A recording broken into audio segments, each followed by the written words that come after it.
about the tropics and tracking Melissa, Glenn. Yeah, this is a very active time of year for the tropics. October is really active, and statistically speaking, we see more storms near Florida in October than any other month, and that's what we're seeing right now down here in the Caribbean. Now, that's not to say we're going to have any impact from Melissa. In fact, the latest computer models don't show much of that. But we're still going to watch it closely because the Caribbean is close by, and we always have to watch things when they're close by. So here's a quick look at the latest track from the National Hurricane Center as of 5 p.m., which came out a little bit early today.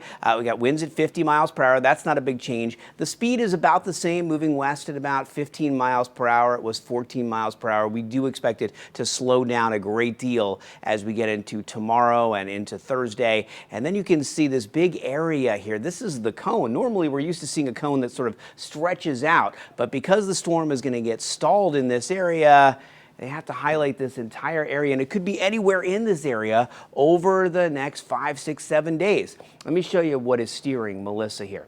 We've got two areas of high pressure. We have one here to the north of Melissa right now, and one here in the Gulf that's going to start to build over to the east. So these two highs help to block Melissa, preventing it from being able to move north. Now, this is the American model, and in the American model, also known as the GFS, Melissa gets a little bit stronger, a little faster, and is able to push against these two highs and find a narrow pathway between the highs, especially as this high begins to retreat toward the end of the weekend. Not over the weekend, but toward the end of the weekend, this high retreats back, and that allows Melissa to move off to the northeast. In the European model, Melissa stays in the Caribbean a bit longer, travels a little farther west, and then begins that move to the north as this high retreats around Tuesday, Wednesday of next week. So that's why the models are a bit split, and that's why the cone looks so big and round right now. But once we know what Melissa's going to do a little bit more, that cone's going to get a lot more narrow, and it's going to extend out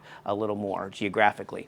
Quick look at Jensen Beach with the waves rolling on in here. Still a high risk for rip currents. There's our cold front for tomorrow, way up to the north. Right now, we've got a few showers and storms in Palm Beach County, a little thunderstorm activity to the west of the Wildlife Refuge here, some rainfall around Wellington, Jupiter Farms, and some just moving south of Indiantown, then falling apart to the west of Jupiter Farms there. So we got nothing happening really on the Treasure Coast or Okeechobee County, but we do have chances for rain as we get into overnight tonight, maybe a coastal shower, tomorrow a few showers. Here comes the front, swings on down, and once the front swings through, there is drier air that will move in for Thursday, Friday, and Saturday. Not completely dry. We're still going to leave a slight chance for rain in the forecast. But we will also note that winds are going to pick up considerably starting on Thursday through the weekend, which means more beach erosion, more hazardous beach and boating conditions. And we're looking at about a 10% chance for rain as we get to Thursday, Friday, Saturday, with rain chances increasing again. More moisture coming back into the forecast